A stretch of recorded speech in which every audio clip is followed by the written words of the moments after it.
ஏன்னா தாவீது துள்ளுனா, சாமுவேல் அவனுடைய தலையில அந்த அபிஷேக எண்ணெயை ஊத்துற நாளில் அவன் துள்ளுனது. பத்சேபால தன் மனைவியாக ஆக்கின நாளில் அல்ல அவன் துள்ளுனது. இல்ல சிங்கத்தையோ இல்ல ஒரு கரடியையோ அந்த பேப்பரை கிழிச்சு போடுறது மாதிரி கிழிச்சு போட்டான், அப்ப இல்ல அவன் துள்ளுனது. ஏன்னா அந்த தன்னை நாய் விரட்டுற மாதிரி விரட்டுற சவுல் செத்து போயிட்டான் அப்படின்னு அறிஞ்ச உடனே அல்ல அவன் துள்ளுனது. பைத்தியக்கார மாதிரி எப்ப துள்ளுனா எப்ப ஆடுனா அப்படின்னு கேட்டா, யெகோவாவுடைய பெட்டி தன்னுடைய இடத்துக்குள்ள வந்துட்டுன்னு அறிஞ்ச உடனேயே அவன் துள்ளுனா அப்படின்னு சொன்னா, இன்னைக்கு அதே யெகோவா உங்களுக்கு ஒரு ஆசீர்வாத பெட்டியோட அந்த இடத்துக்கு வந்திருக்கிறார்.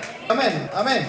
என் பிள்ளைகளுக்கு அந்த உடன்படிக்கை பெட்டியோட கிருபை என் பிள்ளைகளுக்கு கிடைக்கும், என் குடும்பங்களுக்கு கிடைக்கும், என்னுடைய சபைக்கு கிடைக்கும் அப்படின்னு நம்புறவங்க மட்டும் நல்ல கரங்களை தட்டி அந்த உடன்படிக்கையோட ஒரு ஆசீர்வாதம் எனக்கு வேணும்னு சொல்றவங்க மட்டும் பக்கத்துல இருக்க ஒரு 7 பேரை தட்டி சொல்லுங்க பாப்பான், கர்த்தருடைய உடன்படிக்கை எனக்கு. அந்த இருந்த இடத்துல இருந்தே சொன்னவன 7 பேர்ட்ட சொல்ல முடியாது, அது எனக்கு நல்லா தெரியும். ஆமா, சும்மா 7 பேர்ட்ட சொல்லுங்கன்னா பக்கத்துல இருந்த ஒரு ஆளை மட்டும் இப்படி தட்டிட்டு அப்படி சொல்றது இல்ல. 7 பேரை தட்டுங்கன்னா எளிமை போய் தான் தட்ட முடியும். அல்லேலூயா. நீங்க என்ன ஏமாத்துறீங்களா இல்ல யாரை ஏமாத்துறீங்கன்னு தெரியாது. ஆமென். அதனால நல்ல பக்கத்துல இருக்கவங்க கூட ஒருத்தர் தட்டுக்க பார்க்கலாம், தட்டி சொல்லுங்க, அந்த உடன்படிக்கை பெட்டி எனக்கு தான் அப்படின்னு சொல்லுங்க பார்க்கலாம். அல்லேலூயா. தேவன் அவருடைய உடன்படிக்கையோட வந்துட்டாருனாலே அந்த இடத்துல இருக்கக்கூடிய கட்டுகள் எல்லாம் அறந்து போயிடும். பாருங்க, அந்த தேவன் சொன்னாரு இயேசு கிறிஸ்து அந்த கழுதை குட்டியை போய் இருந்து கழுதையோடும் தன்னுடைய குட்டியோடும் கட்டப்பட்டு இருக்கிற அந்த கழுதையை போய் அவிழ்த்து கொண்டு வாருங்கள் அப்படின்னு. பாருங்க, சாதாரண அந்த கழுதை எதுக்காக கட்டிப்பட போட்டிருந்தது அப்படின்னா, அது ஆட்டுக்குட்டியை கொடுத்து சாயங்காலம் 6 மணிக்குள்ள மீட்கப்படலை அப்படின்னு சொன்னா கழுத்தை அறுத்து மலையிலிருந்து உருட்டி விட்டுருவாங்க. இயேசு கிறிஸ்து சொன்னாரு, அதை கட்டுகளை அவிழ்த்து விடுங்கள். இன்னைக்கு இந்த இடத்துல அதே தேவன் தான் சொல்றாரு, உங்களுடைய சில கட்டுகளை அவிழ்த்து விட சொல்கிறார். இல்லைங்க, சில பேருடைய கட்டுகள், சில தலைமுறைகளுடைய கட்டுகள் அவிழ்ந்து போகிறது இயேசுவின் நாமத்தினால. இப்ப சிம்சோனுக்கு எதிராக ஒரு 30 நாள் அந்த அர்த்தமீசுடைய ஆலயத்துல கொண்டு போய் ஒரு மந்திர கயரை வச்சுட்டு கொண்டு சிம்சோனை பிடிச்சு கட்டுனாங்க. திடீர்னு தெரியல ஒற்ற வார்த்தை சொன்னா, சிம்சோனே பெலிஸ்தியர்கள் வந்து விட்டாங்க அப்படின்னு சொன்னோன்னா அந்த கயிறுகளை எல்லாம் அறுத்துட்டு எழும்புறேன் அப்படின்னு போட்டுருக்கு. இன்னைக்கு இங்க வந்திருக்கிற ஜனங்கள் உங்களுடைய கட்டுகளை எல்லாம் அறுத்துட்டு எழும்ப போறீங்க. இன்னைக்கு சில கட்டுகள் உடைய போகுது, உங்க பிள்ளைகளுடைய கட்டுகள், உங்கள் தலைமுறைகளுடைய கட்டுகள், உங்களுடைய கோத்திரங்களுடைய கட்டுகள், உங்க சுத்தி இருக்கிற ஜாதிகளின் கட்டுகள் இன்னைக்கு அழிய போகிறது இயேசுவின் நாமத்தினாலே. ஆமென். ஒரு வசனத்தை வாசிக்க பார்க்கலாம். நாகும் 1:13.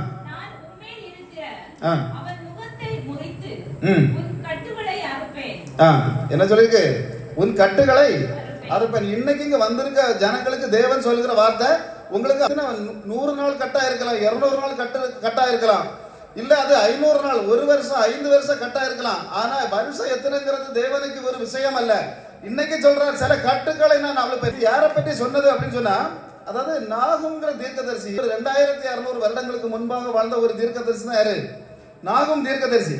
அப்ப இந்த தீர்க்கதரிசி கிட்ட யார் சொல்றாங்க? யெகோவா தேவன் ஒரு வார்த்தை சொல்றாரு, கட்டுக்களை, என்னுடைய ஜனங்களுடைய கட்டுக்களை அறுத்து அவர்கள் மேல் இருக்கிற நுகத்தை நான் உடைப்பேன். அவனுடைய நுகத்தை. அவன் அப்படின்னு சொன்னா யாருன்னா, அந்த அசீரியர்கள் அந்த இடத்துல இருந்த இவர்களுக்கு மேல நுகத்தை வைத்திருந்த, இஸ்ரவேலர்களுக்கு மேல நுகத்தை வைத்திருந்த அசீரியர்களை பார்த்து அந்த வார்த்தை சொல்றாரு ஆண்டவர். அப்ப பாருங்க, இந்த அசீரியர்கள் யார் அப்படின்னு சொன்னா, இவங்க ஒரு பழமையான ஜாதிகள். ஆபிரகாம் வாழ்ந்த அதே மெசபடோமியாவில் இன்னைக்கு இருக்கக்கூடிய ஈராக், சிரியா தேசம் என்று சொல்லப்படக்கூடிய அந்த இடத்துல வாழ்ந்தவங்க தான் யாரு? இந்த அசீரியர்கள். அப்ப அசீரியர்கள் அவருடைய முக்கியமான பட்டணம் எது அப்படின்னு கேட்டா நினிவே. கேள்விப்பட்டிருக்கீங்களா? நினிவே கேள்விப்பட்டிருக்கீங்களா? அப்ப அந்த நினிவே பட்டணமும் இவங்களுடைய பட்டணமா தான் இருந்தது. அப்ப இவர்கள் யார் அப்படின்னு கேட்டா, நோவாவுக்கு எத்தனை பிள்ளைகள் இருந்தாங்க? 4 பிள்ளைகள். அப்படிதான். அந்த 4 பிள்ளைகள்ல மூத்தவனுக்கு பேர் என்னது? சேம். அப்ப அந்த சேமுக்கு பிறந்தவன் தான் அசூர்னு சொல்லப்படுகிறான். அதுல அந்த தலைமுறைகள்ல வரக்கூடிய அசூர் அப்படிங்கிறவன். இந்த அசூருங்கிறவன் ஆதியாகமம் 10ஆம் அதிகாரம் 11வது வசனத்துல போட்டுருக்கு என்னெல்லாம் செய்தான் அப்படின்னு போட்டு பாருங்க பார்க்கலாம். ஆதியாகமம் 10ஆம் அதிகாரம் 11வது வசனம். அந்த தேசத்திலிருந்து அசூர் புறப்பட்டு போய் நினிவேயையும் ரெகோபோத் பட்டணத்தையும் காலாகையும் நினிவேக்கு காலாக்கும் நடுவாக ரெசேனையும் கட்டினான். அதாவது இவன் 4 பட்டணங்களை கட்டுகிறான். இவன் யாருன்னா, நோவாவின் தலைமுறையில சேமுடைய தலைமுறையில ஒருத்தன். அப்ப இவன் கட்டினா அப்படின்னு சொன்னா, அதுக்கு கூடால அந்த இடத்துல போட்டிருக்கு நினிவேயும் கூட இவன் கட்டினான் அப்படின்னு போட்டிருக்கு. அப்ப இதற்கு முன்பாக இவன் காலங்கள்ல, இப்ப இந்த தீர்க்க தரிசனம் சொல்லுவதற்கு ஒரு 100 வருடங்களுக்கு முன்பாக தான் யோனாவை அந்த இடத்துக்கு அனுப்பியிருந்தார். அப்ப யோனா அங்க போய் தீர்க்க தரிசனம் பேசினான். அப்ப அங்க தீர்க்க தரிசனம் சொன்னா அப்படின்னு சொன்னாலும் இவங்க வந்து அந்த 40 நாட்களுக்குள்ள நல்ல ஒரு நீதியின் பாதையில இவங்க கடந்து வந்தாங்க. ஆனாலும் அதற்கு பிறகு அந்த நீதியின் பாதைகளை விட்டு விலகி இவங்க என்ன பண்ணாங்க, இஸ்ரவேலர்களை பிடிக்கணுங்கிற நோக்கத்துல கடந்து வந்தாங்க. அப்ப இஸ்ரவேலர்களை இவங்க பிடிச்சாச்சு. அப்ப அப்படி பிடிச்சதுனாலதான் நம்முடைய தேவன் சும்மா இருக்கிற தேவன் அல்ல, ஒரு வாக்குத்தத்தத்தை கொடுக்கிறார். நுகத்தை முறித்து உங்கள் கட்டுகளை நான் அறுப்பேன். அப்ப பாருங்க, அதுல 2 விஷயம் ஆண்டவர் சொல்றாரு. ஒன்று நுகத்தை முறிப்பேன், இன்னொன்று உங்கள் கட்டுகளை அறுப்பேன். அப்ப 2 விஷயம். அந்த 2 விஷயத்தை பற்றி தான் நம்ம இன்னைக்கு பார்க்க போறோம். பாருங்க, இந்த வசனத்துல இது வந்து கேவலம் அந்த நகூம் தீர்க்கதரிசி இந்த இஸ்ரவேலர்களுக்கு அந்த காலங்களில் வாழ்ந்திருக்கிறதுக்கு மட்டும் சொன்ன ஒரு தீர்க்க தரிசனம் அல்ல. இது எப்படிப்பட்ட தீர்க்க தரிசனம் அப்படின்னு சொன்னா, மெசியா தன் மணவாட்டி சபையாய் வந்து கொண்டு போய் அந்த பரலோக ராஜ்யத்துக்கு கொண்டு போகிறது வரைக்கும் சொல்லப்பட்ட தீர்க்க தரிசனம் அந்த தீர்க்க தரிசனம். அப்ப பாருங்க, அதுல நுகம் அப்படின்னு போட்டிருக்கு. அப்ப நுகத்தை பார்த்துருக்கீங்களா யாராவது? நுகம் அப்படின்னா என்ன? காளைகளுக்கு மேல அந்த மாட்டு வண்டியிலையும் வச்சு கட்டுவாங்க. அந்த உழ போகக்கூடிய காளைக்கு மேல என்ன செய்வாங்க, கட்டுவாங்க. அப்ப அப்படி கட்டிட்டாக்கி இந்த காளைகளுக்கு என்ன செய்ய முடியாது. ஒன்னாவது காளைகளுக்கு சுதந்திரம் என்ன செய்யணும், பறி போயிடும். இதை வச்சு கட்டிட்டாலே செக்கில இழுத்தாலே என்ன செய்யும், செக்க சுத்தி தான் ஓடிட்டு இருக்குமே தவிர வேற சுதந்திரமா எங்கேயும் பண்ண முடியாது. 2வது விஷயம், தலை என்ன செய்ய முடியாது, நிமிர முடியாது. அந்த காளை என்னைக்கே தலை நிமிருமா, அதுக்கு தலை ஒரு நாள் நிமிராது. அது என்னன்னா எப்பவுமே அது பாரத்தை தான் சுமக்கணும், பாரத்தை தவிர வேற எதையும் அது சுமக்க முடியாது. அப்படி இந்த மாதிரிப்பட்ட கஷ்டங்களை உண்டு பண்ணுகிற ஒரு காரியம் தான் என்னது, நுகம் என்று சொல்லப்படுவது. உலகத்துல பிறந்த எல்லாருக்குமே நுகத்தோட இருக்கணுங்கிறது ஆசை இருக்காது, இருக்குமா? யாருக்காவது எனக்கு ஒரு பெரிய நுகத்தை தூக்கி தோல்ல வச்சிருந்தா நல்லது பிரதர் அப்படி யாராவது சொல்றீங்களா? வீட்டுக்கு போகும்போது ஒரு நல்ல பெரிய ஒரு நுகத்தை தூக்கி வச்சு விட்டீங்கன்னா நான் சந்தோஷமா வீட்டுக்கு போயிருவேன் அப்படின்னு சொல்றவங்க. நுகம் என்ன செய்யக்கூடாது, இருக்கக்கூடாது. அப்ப என்னன்னா, நுகங்கிறது நம்ம சுதந்திரத்தை என்ன செய்யறோம், முதல்ல அழிச்சு போட்டுறோம். அப்ப சுதந்திரம் வேணுங்கிறதுக்காக இந்தியாவில் தானே நம்ம பாத்தீங்கன்னா ஆங்கிலேயர்கள் வந்து இந்தியாவை பிடிச்சிருந்த நேரத்தில் 1857 முதல் 1945 வரை சுமார் ஒரு 200 வருடங்களுக்குள்ள 10 லட்சம் ஜனங்கள் சுதந்திரம் வேணும்னு சொல்லி சண்டை போட்டு என்ன செய்தாங்க, மரணம் அடைந்தார்கள். அப்ப என்னது, சுதந்திரம் வேணுமா வேண்டாமா? 2வது பாத்தீங்கன்னா 1983 வருஷம் இந்த ஸ்ரீலங்காவில் தொடங்கின அந்த போர் 24 வருடங்களாக நடந்தது. 2009 தான் முடிவடைந்தது. அவங்க மட்டும் 10 லட்சம் ஜனங்கள், ஆக கொஞ்சம் பேர் தான் இருக்கிறாங்க. 10 லட்சம் ஜனங்கள் என்ன செய்தாங்க, சுதந்திரம் வேணுங்கிறதுக்காக மரணம் அடைந்தாங்க. அப்ப இப்படிப்பட்ட சுதந்திரம் கண்டிப்பா எல்லாருக்கும் என்ன செய்யணும், வேணும். இப்போ பாத்தீங்கன்னா நம்முடைய மோடி அவர்கள் வந்து இந்த வருஷமும் கூட நிறைவு பண்ணாருன்னா ஒரு 15 வருஷம் ஆட்சி வந்துடும். முதல்ல ஒரு 5 வருஷம் இருந்தார், அடுத்தது ஒரு 5 வருஷம், இப்பவும் திரும்பவும் ஒரு 5வது வருஷம், ஒரு 15 வருஷம். ஆனா லிபியா நாட்டின் தலைநகர்ல கட்டாஃபின்னு ஒருத்தர் இருந்தார். இவர் வந்து 42 ஆண்டுகளாக அந்த நாட்டை ஆட்சி செய்து இருந்தார். ஆனா அவருக்கு கீழே இருந்த ஜனங்களுக்கு என்னது இல்ல, சுதந்திரங்கிறது இல்ல. அவங்க கடைசியில் என்ன பண்ணாங்க அப்படின்னு சொன்னா, இந்த 2011 வருஷத்துல அவர் குழிக்குள்ள ஓடி போய் பதுக்கி இருந்தார். அவர் அப்படியே பிடிச்சி அந்த குதிரைக்கு காலில் கட்டி தெருவா இழுத்துட்டு போனாங்க. எதுக்கு இழுத்துட்டு போனாங்க அப்படின்னா, இவங்களுக்கு சுதந்திரம் இல்லாம அவர் ஆக்கியிருந்தார். எதுல நம்ம டிவில எல்லாம் பாக்குற மாதிரியோ இல்ல வாட்ஸ்அப்ல எடுத்து பாக்குற மாதிரி அந்த நாட்டில், லிபியா நாட்டில் என்ன செய்ய முடியாது, ஒண்ணுமே யூஸ் பண்ண முடியாது. அவ்வளவு சுதந்திரம் இல்லாத ஒரு நாடா இருந்தது. அப்ப இந்த கடாபிங்கிறவரை அந்த அளவு வேகத்துல சுதந்திரம் வேணுங்கிறதுனால கொலை பண்ணாங்க. அப்ப பாத்தீங்கன்னா இன்னைக்கு ஒரு நாயை பிடிச்சி நீங்க இப்போ ஒரு கூண்டுக்குள்ள அடைச்சு போட்டாலும் அது சுதந்திரமா இருக்குன்னு நினைக்குமா, இல்ல என்ன நினைக்கும், கூண்டுக்குள்ள இருக்கதான் நினைக்குமா? ஒரு நாயை பிடிச்சி வச்சா என்ன செய்யும், எப்ப நம்மளை வெளியே அவுத்து விடுவாங்க, ஒரு சுதந்திரமா நம்ம வெளியே போயிடலாம் அப்படிங்கிற ஒரு எண்ணம் அந்த நாய்க்கு கூட இருக்கும்.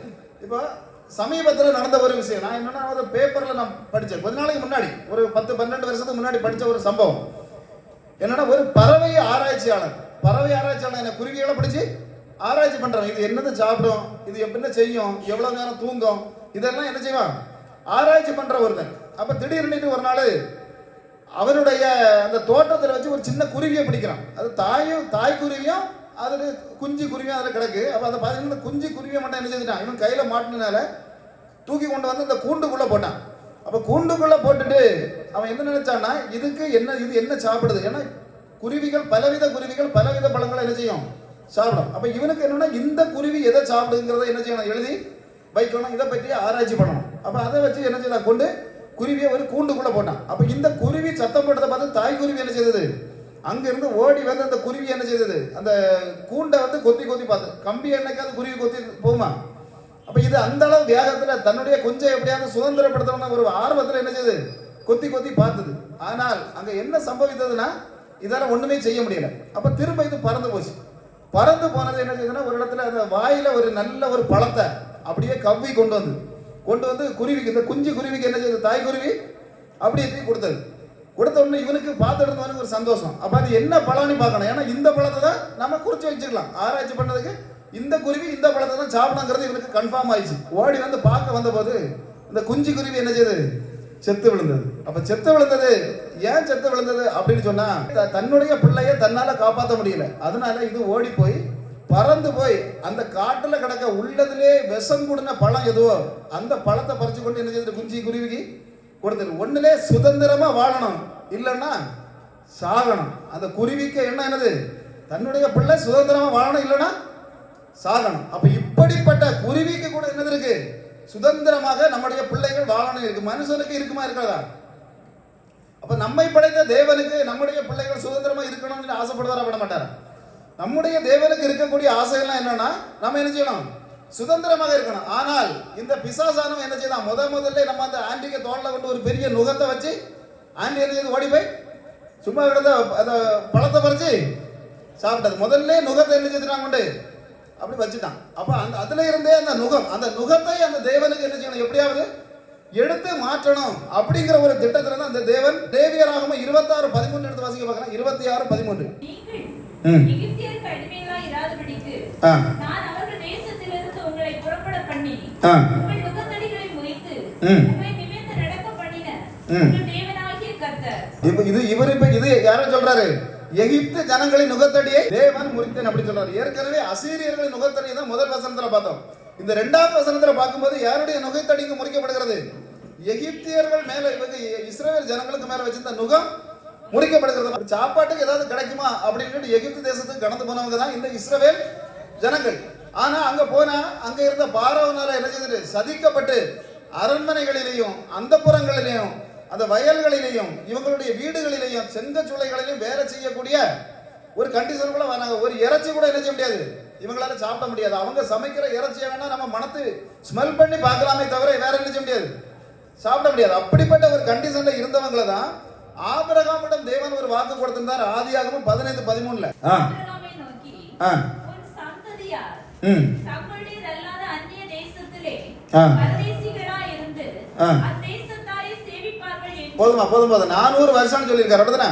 இந்த 400 வருஷமும் நிறைவேறின உடனேயே மோசேங்கிறவனை அனுப்பி என்ன செய்தாரு, இவர்களுடைய நுகத்தடியை என்ன செய்தாரு, அவங்க மேல இருந்து எடுத்து மாத்தினார். இன்னைக்கு அதே ஆண்டவர் இந்த இடத்துல வந்திருக்கிற உங்களை பார்த்து சொல்றாரு, எத்தனை வருஷத்தை நுகத்தடி, எத்தனை வருஷத்தை வேதனைகள், எத்தனை வருஷத்தை பாடுகள் உங்க மேல இருந்தாலும் இன்னைக்கு அந்த நுகத்தடிகளை நான் எடுத்து மாற்றேன்னு சொல்றேன். என் பிள்ளைகளுக்கு மேல இருக்கக்கூடிய நுகத்தடியை மாற்றி, என் குடும்பத்துக்கு மேல, என் சொந்தங்களுக்கு மேல இருக்கக்கூடிய நுகத்தடிகளை மாற்றுங்க ஆண்டவரேன்னு சொல்றவங்க மட்டும். அடுத்த நுகம் அப்படின்னு சொன்னா நம்மள மாதிரி சாதாரணப்பட்டவங்களுக்கு மட்டும் இல்ல, ராஜாக்களுக்கு கூட என்ன இருந்தது, நுகம் இருந்தது.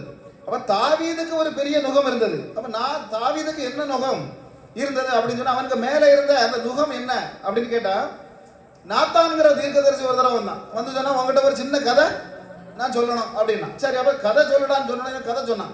அப்ப என்ன கதை அப்படின்னு சொன்னா, ஒரு ஆட்டுக்குட்டிக்கு கதை சொன்னான். அப்படிதான் கதை சொல்லி முடிக்கும் போது இவனுக்கு அது வரைக்கும் தெரியல, தன்னைத்தான் அவன் சொல்றான் அப்படின்னு. ஆளியார் இவனுக்கு வேகம் வந்துட்டு, எப்படி இந்த நாட்டில் இப்படி வரது இருக்கானா, அவனை நான் என்ன செய்யறான், வெட்டி கொன்னு போடுங்க அப்படின்னு இவன் எழுப்புற உடனே சொல்றான், சாக வேண்டிய ஆள் யாரா, நீ தாண்டா அப்படின்னு சொல்லி இவன் சங்கூற்றத்தோட சொன்னான். ஆனால் நான் என்ன சொல்றேன்னா, தாவீது நினைச்சிருந்தான்னா ஏரோது யோவானுக்கு கழுத்தை அறுத்து மாத்தின மாதிரி அவனால அறுத்து மாத்த முடியும். மாத்தினாம மாத்த முடியாதா? மாத்த முடியும். ஆனாலும் அவன் ஏன் எடுத்து மாத்தல, அவனுக்குள்ள ஒரு பயம் இருந்தது. ஆனா ஏரோதுக்கு தேவன்னா யாருன்னே தெரியாது.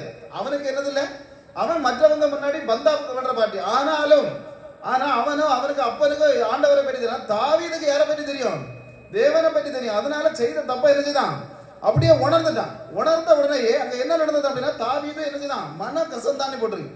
மனம் கசந்தது மட்டும் இல்ல, இந்த தேவனுக்கு ஏதாவது ஒரு பலி கொடுத்தா அதன் மூலமாக நமக்கு ஒரு நிவாரணம் கிடைக்குமா அப்படின்னு நினைச்சிருச்சுதான். போய் பார்க்கும்போது 5 வித பலிகள் இருந்தது. என்ன பலிகள்லாம் தெரியாது. என்ன பலிகள்? முதல்ல சர்வாங்க தகன பலி, 2வது பாத்தீங்கன்னா போஜன பலி, 3வது சமாதான பலி, அடுத்தது பாவ நிவாரண பலி, கடைசியா உள்ளது குற்ற நிவாரண பலி. இப்படி எத்தனை பலி? 5 பலிகள். இது நீங்க எங்க பார்க்கலாம் அப்படின்னு சொன்னா, அந்த 5 அதிகாரங்கள், லேவியர் 1வது அதிகாரத்துல இருந்து நீங்க 5 அதிகாரங்களையும் 5 விதமான பலிகளையும் பார்க்க முடியாது. குறிச்சு வச்சிடுங்க. அது 1. 2வது பாருங்க, இந்த 5 பலிகள் மூலமாக எந்த ரட்சிப்பும் இல்லைங்கிறத யார் புரிஞ்சுக்கிட்டா?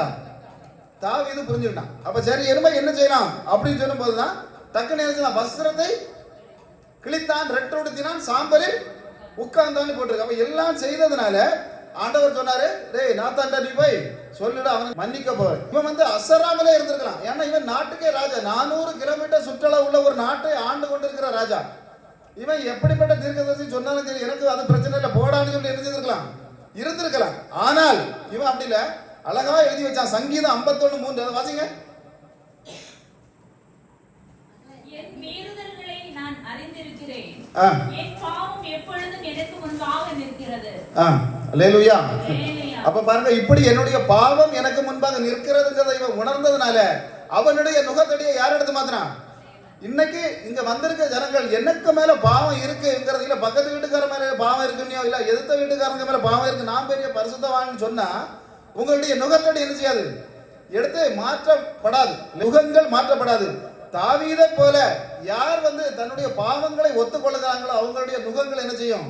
எடுத்து மாற்றப்படும். அப்ப அதுதான், அதாவது நுகங்கள் மாற்ற இயேசு கிறிஸ்துவ ஒரு தடவை சொன்னார். ஒருத்தன் பாருங்க, 2 மக்கள் இருந்தாங்க, அப்படிதான் 2 பிள்ளைகள் இருந்தாங்க. அந்த லூக்கா நான் போன இதுலயும் நான் சொன்னேன், 2 பிள்ளைகள் இருந்தாங்க. மூத்தவன் என்ன சொன்னான்? 2வது உள்ளவன், ஆமா எனக்கு இந்த வயல்ல எல்லாம் போய் வேலை செய்யறது, அந்த சாணிகள் எல்லாம் அள்ளி போடுறது, இதெல்லாம் எனக்கு என்ன செய்யாது? உங்க மூத்த மோனுக்குள்ள காரியம், எனக்கு அதெல்லாம் முடியாது, நான் என்ன செய்ய போறேன்? அங்க போய் எனக்கு கொஞ்சம் அந்த சொத்தை மட்டும் பங்கு வச்சு தந்தீங்க அப்படின்னு சொன்னா, அங்க எங்கேயாவது போய் ஒரு சின்ன ரியல் எஸ்டேட் ஏதாவது நடத்தி பெரிய பணக்காரனோட நான் வரும்போது பிளைட்ல வருவேன் அப்படின்னு சொன்னான். சொல்லிட்டு போனவனுக்கு தெரிஞ்சு நீ பிளைட்ல வர முடியாது, ஒரு பெரிய பணக்காரன் போய் என்ன செய்தான்? போய் சேர்ந்தான். ஆனாலும் பணக்காரன் போன பிறகு தான் தெரிஞ்சது, பணக்காரன் வீட்டுக்குள்ள கடத்தினது அந்த பன்னி கூட்டத்துக்குள்ள கொண்டு கடத்தினான். அல்லேலூயா. பன்னியை கொண்டு எங்க கடத்துவாங்க? பன்னி கூட்டத்துக்குள்ள. அப்ப பன்னி கூட்டத்துல போய் கிடந்து அந்த பன்னி அந்த சாப்பாடை சாப்பிட போது அங்க கிடந்த பன்னிகளுக்கு கோவம் வந்துட்டு, எப்படி வந்து எங்க சாப்பாடை நீ சாப்பிடுறியா அப்படின்னு சொல்லி நல்ல பலமுள்ள பன்னிகளெல்லாம் குத்தி குவாரி வெளியே தள்ள பிறதான் குத்தி வந்தது. எப்படி அப்பனுக்கு வீட்டில் புரோட்டாயும் சிக்கன் என்ன விஷயம் ஞாபகத்துக்கு வந்தது. அப்ப ஞாபகத்துக்கு வந்தோம்னு நினைச்சா அப்பனை தேடி என்ன செய்யணும்? போகணும் அப்படின்னு சொன்ன போது பாருங்க, அப்பங்கிட்ட போறான். அப்பா என்ன செய்தாரு? ஆனாலும் இந்த அப்பனுக்குள்ள ஒரு கருணை முகத்தை பார்க்கணும்னா அப்பா இவன் சொன்ன உடனே சொத்தை என்ன செய்தாரு? பிரித்து கொடுத்தார். அப்ப ஏன் பிரித்து கொடுத்தார்? அப்பா ஏன் பிரித்து கொடுத்தார் அப்படின்னு சொன்னா அதுக்கு ஒரு ரகசியங்கள் உண்டு. என்னன்னா அந்த காலங்கள்ல எழுதப்பட்டிருந்தது, அப்பனுக்கு அம்மாவுக்கு எதிராக யார் எழும்புறாங்களோ அவன் கையை பிடிச்சு கொண்டு பாளையத்துக்கு வெளியே கொண்டு போய் கல்லறிந்து கொல்லணும். அப்ப இப்படி யாராவது நம்முடைய பிள்ளைய என்ன செய்யக்கூடாது? கொண்டு போட்டக்கூடாது அப்படிங்கிற ஒரு எண்ணத்தினாலதான் அப்பா என்ன செய்தார்? கேட்ட உடனே சொத்தை பிரிச்சு கொடுத்தார். இவன் கொண்டு போனா எல்லாத்தையும் தீர்த்துட்டு திரும்ப வந்தான். ஆனாலும் திரும்ப வந்தவன அந்த அப்பா ஆமா கூப்பிட்டு கையில என்ன மோதிரத்தை போட்டு அவனுடைய பாதரட்சைகளை கொடுங்கள் அப்படின்னு சொன்னார். அப்போ என்னன்னா, அதாவது மனம் மாறி வருகிறவன் பண்ணியாட்டு இருந்தாலும் காப்பாற்றுகிற ஒரு கர்த்தர் எங்க உண்டு? நம்முடைய அப்பா. அப்படிங்கிறத என்ன செய்யக்கூடாது? நாம மறக்க கூடாது. அதனால மனம் என்ன செய்யணும்? மாறணும். சாபத்துக்குரிய நுகம். அப்ப நிறைய நுகங்கள் உண்டு. இனி பார்த்தா சாபத்தின் நுகம் அப்படின்னு சொல்ற நுகங்கள் உண்டு. சில சாபங்கள்னால வரக்கூடிய பாத்தீங்கன்னா வேதாகமத்துல அநேக பேர் என்ன செய்தாங்க? சாபத்தை வாங்கி தோல் மேல என்ன செய்திருந்தாங்க? நுகங்களை வைத்துட்டு இருந்தாங்க. அப்ப அதுல பார்த்தா யாக்கோபு என்ன செய்தான்? அண்ணனை நல்லா ஏமாத்தி பாசத்தை கொடுத்து ஏமாத்துறது மட்டும் இல்ல, அம்மாவுக்கு துணையோட அப்பா கண்ணு தெரியாத அப்பாவை அந்த எல்லாம் ஏமாத்தி எடுத்து மொத்த ஆசீர்வாதத்தையும் வாங்கிட்டான். 2வது அந்த பாவப்பட்ட இருந்துதான் வந்தான், இறைச்சியோட வந்தான். வரும்போது அப்பா கிட்ட கேட்டா, அப்பா எனக்கு ஆசீர்வாதம் வேணும். அப்ப இல்ல இப்ப முன்னால வந்தது யாரா அப்படின்னு கேட்டோம்னா முன்னாடி வந்தது நம்ம தம்பி. அப்ப தம்பி எல்லா ஆசீர்வாதம் என்ன செய்துட்டான்? வாங்கிட்டு போயிட்டான். உடனே அலற தொடங்கினான், அப்பா அப்ப எனக்கு ஆசீர்வாதம் எதுவுமே இல்லையா? ஆனா உடனே அவர் சொன்னார், திரும்ப உனக்குள்ள ஆசீர்வாதம் என்னன்னா ஆதியாகமம் 27:40 வாசிங்க. பட்டயத்தினாலே நீ பிழைத்து உன் சகோதரனை சேவிப்பாய், நீ மேற்கொள்ளும் காலம் வரும்போதோ உன் கழுத்தில் இருக்கிற அவருடைய நுகத்தடியை முறித்து போடுவாய் என்றார். என்ன செய்வானா? ஏசா ஒரு நாள் யாருக்கு நுகத்தடி முறிப்பான்? யாக்கோபுக்கு. இது பயங்கரமான ரகசியம். அல்லேலூயா. அநேக பேர் சொல்லுவாங்க எப்படின்னா, யாக்கோபு ஜெயிச்சா நல்ல வாழ்ந்தான் அப்படின்னு சொல்லுவாங்க. ஆனா ஆண்டவர் சொல்றாரு, ஒரு நாள் நீ என்ன செய்வா? யாக்கோபு மேல வச்சிருக்க நுகத்தடியை. ஏன்னா ஏமாத்துறது யாரு? யாக்கோபு தான் ஏமாத்துறான். அப்ப அந்த யாக்கோபு உண்மையில் வைத்திருக்கிற நுகத்தடி. ஆனா அந்த யாக்கோபுக்கு முதல்ல ஆண்டவர் சொன்ன ஒரு வாக்குத்தத்தம், அப்பா கொடுத்த ஒரு ஆசீர்வாதம் உண்டு. 27:29 போட்டிருக்க, அதை வாசிங்க. 27:29. ஜனங்கள் உன்னை சேவிக்கவும் ஜாதிகள் உன்னை வணங்கவும் கடவர்கள், உன் சகோதரருக்கு எஜமானாய் இருப்பாய். உன் தாயின் பிள்ளைகள் உன்னை வணங்குவார்கள்.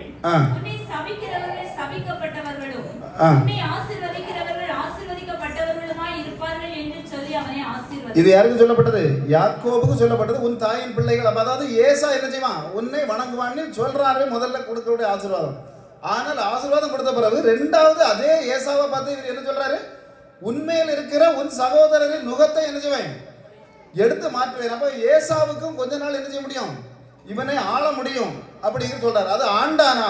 அதன்படி அந்த கதை நடந்ததா இல்லையாங்கிறத நம்ம பார்க்கணும். அப்ப எப்படி நடந்தது அப்படின்னு சொன்னா, எப்படி இந்த யாக்கோபு சந்ததிகளை விட இந்த ஏசாவின் சன்னதிகள் எந்த நேரத்துல உயரத்துக்குள்ள போனாங்க அப்படின்னு சொல்லி வேதாகமத்தில் நிறைய மர்மங்கள் உண்டு. அப்ப இந்த ஏசா யார் அப்படின்னு கேட்டா, ஏசாவுக்கு என்ன ஒரு பெயர் இருந்தது? ஏதோம்ங்கிற பெயர் இருந்தது. என்ன பேர்? ஏதோம் அப்படிங்கிற பெயர் இருந்தது. அப்ப எப்ப இவருக்கு ஏதோம்ங்கிற பெயர் வந்தது அப்படின்னு சொன்னா, போய் கேட்டான். அண்ணன் தம்பி தான் கூழ் காய்ச்சிட்டு இருந்தான், அப்படிதானே? அப்ப இவனுக்கு அந்த பாயசத்துக்கு மேல ஒரு ஆசை, ஏதாவது தின்னணும். அப்ப தின்னதுக்கு நீ ஆசைப்படுறவன் என்னத்தை இழந்து போயிடுவான்? சேஷ்ட புத்திர பாகத்தை இழந்து போயிடுவான். இவன் என்ன செய்தான்? சேஷ்ட புத்திர பாகத்தை இழந்தான். அப்படி இழந்ததுனால அந்த இடத்துல அவனுக்கு ஒரு பேர் உண்டானது, ஏதோம் என்கிற பேர். அதை வாசிங்க, ஆதியாகமம் 25:30. அப்பொழுது ஏசா யாக்கோபை நோக்கி, அந்த சிவப்பான கோலிலே நான் சாப்பிட கொஞ்சம் தா, வைத்திருக்கிறேன் என்றான். இதனாலே அவனுக்கு ஏதோம் என்கிற பேர் உண்டாயிற்று. என்ன வந்தது? ஏதோம் என்கிற பேர் யாருக்கு உண்டாயினது? இந்த ஏசாவுக்கு உண்டானது. அப்ப இந்த ஏதோமினுடைய சந்ததிகளாக தான் அந்த ஏதோமியர் அப்படின்னு சொல்லி சொல்லப்படுறவங்க இருந்தாங்க. ஆனா தாவீதின் காலத்துல எல்லாம் எடுத்து பார்க்கும்போது, 2 சாமுவேல் எல்லாம் எடுத்து பார்க்கும்போது, ஏதோமியர்கள் எப்பவுமே யாருக்கு கீழே அடிமைகளா இருந்தாங்கன்னா இஸ்ரவேல் ஜனங்களுக்கு அடிமைகளாக இருந்தாங்க. அதுல நீங்க வாஸ்தா தெரியும். 2 ராஜாக்கள் 2 சாமுவேல் 8:14 எடுத்து வாஸ்தா. இப்ப வாசிக்கண்டா, அதுக்கு கீழே பார்த்தா இவங்க ஏதோமியர்கள் எப்பவுமே இஸ்ரவேலுக்கு எதிராக தான் இருந்தாங்க. எப்ப இருந்தாங்கன்னா, அந்த எகிப்து தேசத்திலிருந்து இஸ்ரவேல் ஜனங்கள் வழியாக வரும்போது இவர்களுடைய நாடை கடந்து வர வேண்டிய அவசியம் இருந்தது. யாருக்கு நாட? இந்த ஏதோமியர்களுடைய நாடை, ஏசாவின் சந்ததிகளுடைய நாடை என்ன செய்யணும்? கடந்து வரணும். அப்ப கடந்து வரும்போது ஒரு வார்த்தை சொன்னது. மோசே என்ன சொன்னா அப்படின்னா, உன்னுடைய நாடு வழியாக நான் கடந்து போறதுக்கு எனக்கு என்ன செய்யணும்? அனுமதி தரணும் அப்படின்னு சொல்லி அங்க இருந்த அந்த ராஜா, ஏதோம் நாட்டு ராஜா கிட்ட ஒரு வார்த்தை கேட்டான். கேட்டது மட்டும் ஒரு வார்த்தை இன்னும் அழகா சொன்னான். என்னன்னா, உன்னுடைய வயல் வழியாக நாங்க வரமாட்டோம். ஏன்னா வயல் வழியாக வந்த 30 லட்சம் ஜனங்கள் நடந்து வரும்போது வயல் என்ன செய்கிறோம்? நாசமா போயிடும். வயல் வழியாக வரமாட்டோம், உன் திராட்சை தோட்டத்து வழியாக நாங்க வரமாட்டோம், என்னொன்று உன் துறவுகளில் உள்ள தண்ணீரை கூட நாங்க குடிக்க மாட்டோம். ராஜ பாதை வழியாக தான் நாங்க நடந்து போவோம். அந்த வலதுபுறமும் இடதுபுறமும் நாங்க சாய மாட்டோம். எனக்கு ஆனா ஒரு அனுமதி மட்டும் நீ தரணும். உன்னுடைய நாடு வழியாக கடந்து போகணும். எங்களுக்கு அடுத்த கானானுக்கு போனா உன் நாடு இடையில இருக்கிறதுனால அதை கடந்து நாங்க போகணும் அப்படிங்கிற ஒரு விஷயத்தை சொன்னதுக்கு அவன் என்ன சொன்னான் அப்படின்னா, நீ என்னுடைய நாட்டை கடந்து போனால் நான் பட்டயத்தோடும் அநேக ஜனங்களோடும் வந்து உன்னை நான் வெட்டி போடுவேன்னு சொன்னான். அப்ப சொன்னதுனால இவனால என்ன செய்ய முடியல, அங்க போக முடியல. அதுல போட்டிருக்கு, நம்ம இந்த உபாகமா 1வது அதிகாரம் 1வது வசனத்துல பார்த்தா, இந்த நாடு வழியாக இவங்க கடந்து போயிருந்தாங்கன்னா வரும் 11 நாள்ல என்ன செய்திருக்கலாம்? கடந்து கானான் தேசத்துக்குள்ள போயிருக்கலாம். ஆனால் இவர்களுக்கு என்ன செய்ய முடியல, அவன் அந்த நாட்டுக்குள்ளாடி கடந்து போக விடாததுனால சரியாக 40 ஆண்டுகள் அலைந்து திரிந்து தான் என்ன செய்தாங்க? கானான் தேசத்துக்குள்ள போய் அளந்தாங்க. அப்ப அந்த ரொம்ப இவங்களை, அதாவது அந்த நாடு வழியா கடந்து போகாம விட்டு இருந்தது யாரு அப்படின்னா, இவங்களுடைய சொந்த சகோதரன், சொந்த குடும்பம். ஆமா, ஏசாவுடைய குடும்பம் யாக்கோபுடைய குடும்பத்தை என்ன செய்யல, அந்த வழியாக கடந்து போறதுக்கு அனுமதிக்கல. இப்படி மாத கணக்கில் இவங்க அலைந்து திரிந்தாங்க. அதனாலதான் ஆண்டவர் வந்து இவங்களுக்கு சாபங்களை என்ன செய்யறாரு, கொடுக்கிறார். யார்? அந்த சொந்த நாட்டை கடந்து போக இவங்க அனுமதிக்காததுனால பல சாபங்கள் இவங்களுக்கு வந்து சேருகிறது. கீழே பாத்தீங்கன்னா யாக்கோபு, அப்ப யாக்கோபுடைய நுகத்தடியை ஏசாவின் மேலிருந்து எப்போது ஆண்டவர் முறித்தார் அப்படின்னு சொன்னா, ஏரோது தெரியுமா? ஏரோதை கேள்விப்பட்டிருக்கீங்களா? ஏரோது ராஜா. இந்த ஏரோது ராஜா யாருடைய சந்ததி அப்படின்னு கேட்டா, இந்த ஏசாவின் சந்ததி. அல்லேலூயா. அப்ப இவங்க வந்து யூதர்களை ஆட்சி செய்தார்களா இல்லையா? ஏரோதியர்கள் ஆட்சி செய்தாங்களா இல்லையா?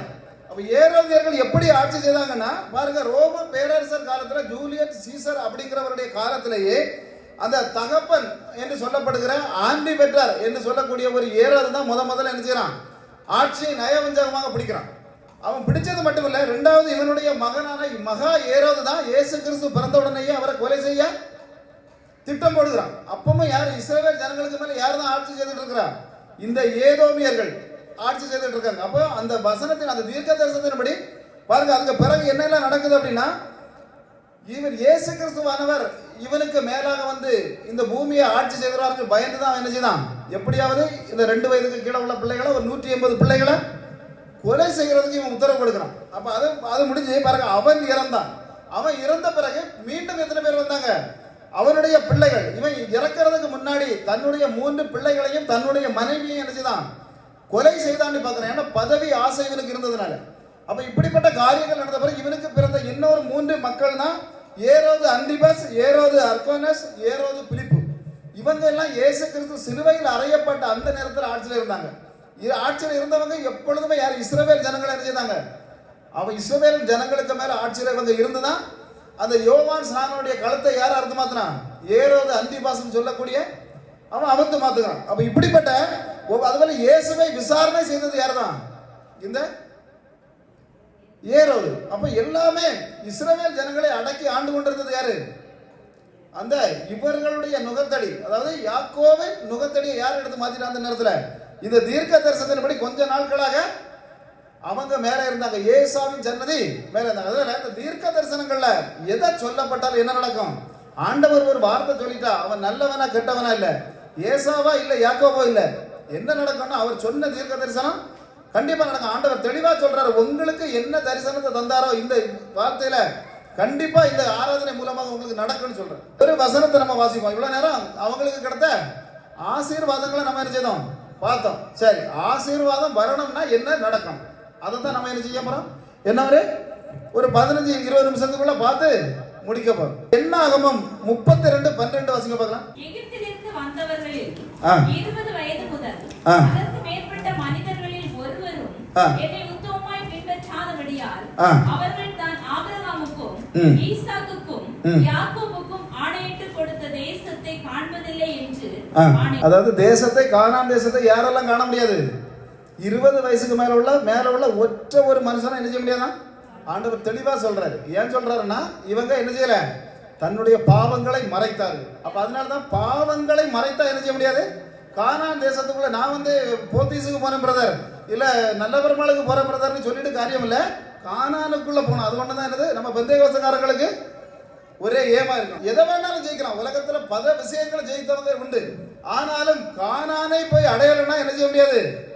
ஆண்டவர் தெளிவா சொல்றாரு, 20 வயசுக்கு மேல உள்ள யாரும் எனக்கு எங்க போக முடியாது, கானானுக்குள் போக முடியாது. இவங்க எப்படிப்பட்ட ஜனங்களாக இருந்தாங்க அப்படின்னா, அந்த அறுக்கப்பட்ட ஆட்டின் ரத்தத்தை நிலைக்கால பூசப்பட்டவங்க, அதே ஆட்டுக்குட்டியின் இறைச்சி அவங்க சாப்பிட்டவங்க. பாத்தீங்கன்னா செங்கடலை கடந்து செங்கடல் வழியாக ஸ்நானப்பட்டவங்க. அதுக்கு கீழே பாத்தீங்கன்னா மேகத்துக்கு கீழே நடந்து அக்னி ஸ்தம்பத்தாலும் மேகத்தூணானாலும் ஆமா நடத்தப்பட்டவர்கள். பாருங்க கீழே பார்த்தா, அதாவது தூதர்களின் உணவை சாப்பிட்டாங்க. எப்படிப்பட்ட உணவு, மனிதர்களின் உணவு இல்லை இவங்க சாப்பிட்டது, தூதர்களின் உணவை சாப்பிட்டாங்க. இதுக்கு கீழே பாத்தீங்கன்னா காட்டில் பறந்து வந்த அந்த காடைகளை சாப்பிட்டாங்க. இப்படிப்பட்ட போஜனங்களை சாப்பிட்டவங்க தான் என்னன்னு போச்ச முடியல, கானானுக்குள் நான் பெந்தேகோஸ்தே சர்ச்சுக்கு போறேன், அப்படி போறேன் இப்படி போறேன்னு சொல்லிட்டு காரியம் இல்ல. என்னது, மனம் மாறினாதான் கானானுக்குள்ள போக முடியும். இல்லாம எந்த ஆசீர்வாதத்தையும் சுதந்திரித்துக் கொள்ள முடியாதுன்னு ஆண்டவர் தெளிவாக. நமக்கு வந்து இன்னைக்கு ஒரு 2 திருவிழாக்களை கொண்டாடுவோம்.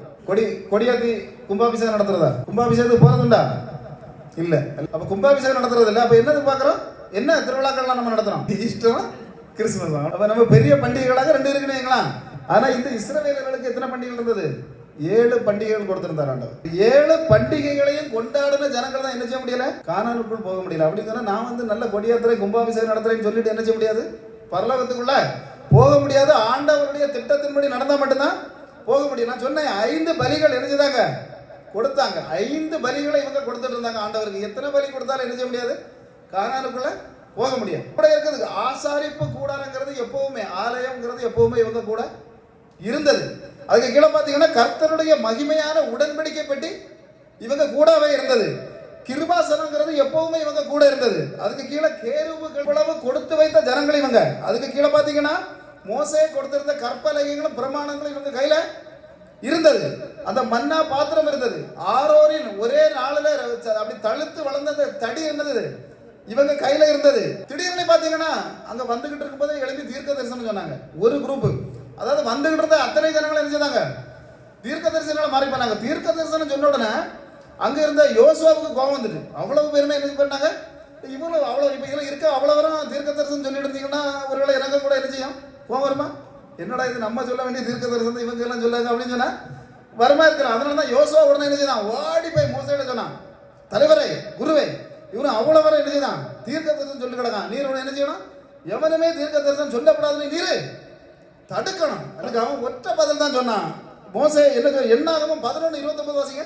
நீ எனக்காக வைராக்கியம் காண்பிக்கிறாயோ, கர்த்தருடைய ஜனங்கள் எல்லாரும் தீர்க்கதரிசனம் சொல்வதற்காக கர்த்தர் தம்முடைய ஆவியை அவர்கள் மேல் இறங்கப்படினார், நலமாயிருக்குமே என்றான். அவன் என்ன சொல்றான், எல்லாரும் தீர்க்க தரிசனம் சொல்லி எல்லாருக்கும் மேலே ஆவி வந்தாலும் அது நல்லா தான் இருக்கும் ஆண்டவரே அப்படின்னு. அப்ப பாருங்க அந்த இடத்துல எல்லாரும் தீர்க்க தரிசிகளா இருந்தாங்க, எல்லாருமே தீர்க்க தரிசனம் சொன்னாங்கன்னு வேதாகமத்துல போட்டிருக்கு. கானானுக்குள்ள என்ன செய்ய முடியல.